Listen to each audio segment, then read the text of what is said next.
I want you to find 10 to 15 minutes. That's it. That's all it takes. 10 to 15 minutes. I want to teach you how you use some simple things to push through the excuses that are always going to be there and the fear that's always going to be there, so that you can do what you need to do every day in order to inch yourself closer to whatever that big goal is.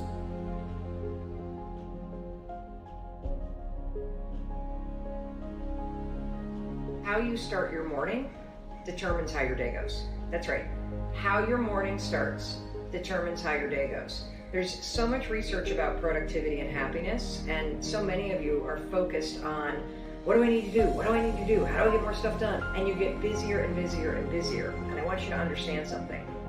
Being productive, being happy, being in control of your life, it has nothing to do with when you get up. It has everything to do with how you get up. And so a routine refresh is something that you have to do. You have to do it because you must have a morning routine. If you don't have a morning routine, your entire day will get hijacked. If you don't have a morning routine, you're going to wake up behind, you're going to wake up stressed out, you're going to wake up and make a major mistake, which is you're going to let the world come into your brain and set your priorities before you even put yourself first.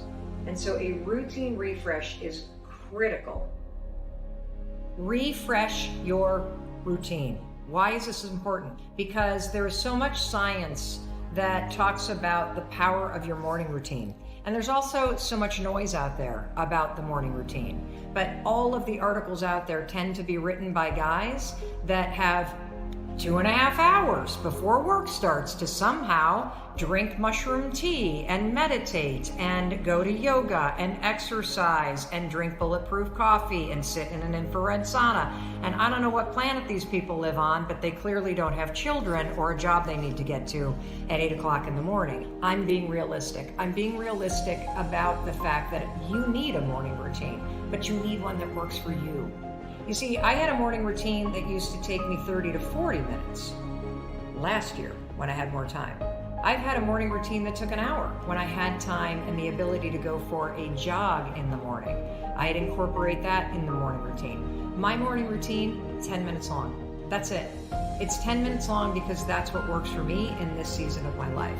And so I am inviting you to do a routine refresh, where I'm going to walk you through the science of a morning routine. I'm going to take you step by step in this guide through how you should be thinking about the components of what you want to do every morning in your morning routine. And I am also begging you to customize it so that it works for you. Because the truth is, if it doesn't work for where you are in your life right now, you're not going to do it. And the most effective morning routine is the one that you actually do every morning. I've got a question from Diego, and this is going to relate back to your morning routine. From Diego, I have a dream of opening my own restaurant, but I'm terrified to start. How many of you have ever thought about opening up a restaurant or starting a small business or having some kind of side hustle? It doesn't have to be a restaurant. The American dream used to be, I really dream of owning my own home. Do you know what the American dream is now for the majority of people? It's, I want to own my own business. And so whether you're interested in launching a restaurant or you would love to have a business of any size, shape, or form in any vertical that you can think of, this is a question that you need to pay attention to, okay? Because I know this is also impacting you. I'm terrified to start. I know I have the potential to be really successful, but I just can't get myself to actually do something about it. You know, sometimes when the dream is so big, the fact that it's so big becomes paralyzing, because you think about where you are right now and you think, holy cow, that thing that I really want? I don't even, how do you even start when the dream is so big? So here's what we're gonna do today. We're gonna shrink it down. I don't want you to think about opening a restaurant. I don't want you to think about launching that business, because that's something that will happen a year from now. What I want you to think about is I want you to shrink your thinking. I want you to think about researching a restaurant. I want you to think about preparing to launch a restaurant. I want you to think about learning about launching a restaurant. Do you see how just saying, I want to learn about launching a restaurant changes how you feel versus, I'm launching a restaurant, which feels so big. You're just in a phase where you're learning and researching this idea, which all of a sudden takes all the pressure off, doesn't it? So that's number one. Let's shrink it. Let's not talk about launching it. Let's not talk about building it. Let's talk about researching and learning about it, okay? So that takes the pressure off. Then the next thing that I want you to do is I want you to focus on something that I talk about all the time. If you're researching and learning about launching a restaurant or a business, all I want you to do, I want you to find 10 to 15 minutes. That's it. That's all it takes, 10 to 15 minutes. And I want you to do one thing for 10 or 15 minutes a day that helps you learn or research about the idea of launching a restaurant. How many of you are starting to feel a little bit lighter? How many of you are starting to feel like, holy cow, thinking about it that way, I actually could get started today? Making this smaller and making it something that I'm learning about rather than doing and launching and that somehow thinking about it differently frees up the ability to get started. I want you to do one small thing a day. So what could you do? You could read an article about somebody that launched a first-time restaurant.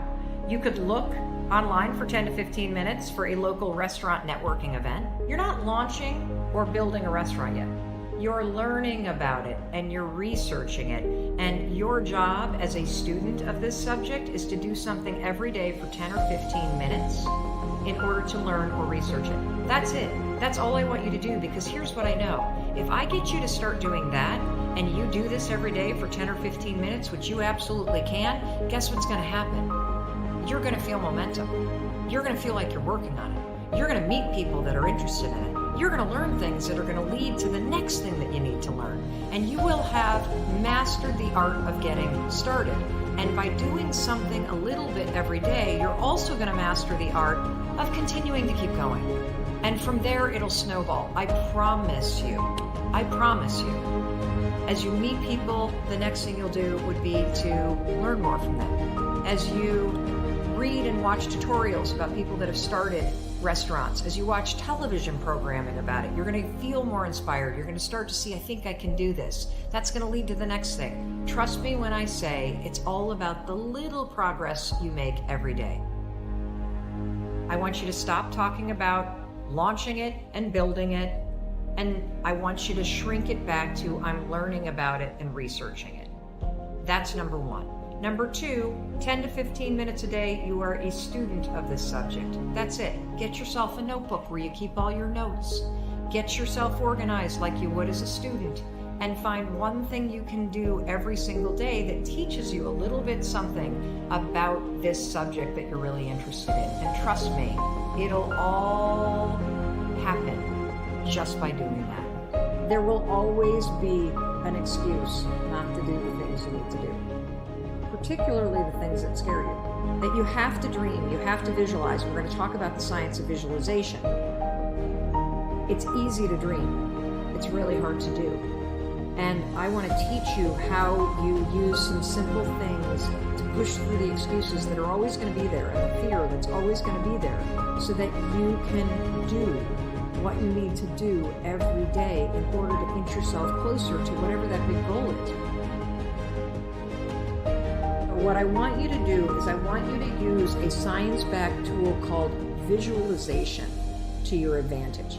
There's hard science around visualization, but I've noticed that most people only explain 50% of what you're supposed to do. But it's critical that you understand the two-step process of what you're going to do in terms of visualization. And that's this piece of visualization that everybody misses, that the science says is the most important. You can't just write down your goals. It won't work. You can't just put up a board with photos on it. It won't work. You have to do the second part, which is you have to imagine yourself taking the steps to get there. Not the end goal. This is powerful research out of UCLA. This is what will make visualization work. Not just the pretty end game, but visualize the steps that you're taking to get there. And then here's the kicker. Are you ready for the most important research? You've got to allow yourself to feel the emotions associated with it. You've got to make your visual board. It's a really powerful thing to do for sure. But then I want you to visualize yourself every day doing the steps leading up to it. This is research from UCLA. And I want you to allow yourself to feel the emotions. Feel the emotions that you will feel as you're doing those things. Feel pride. Feel excited.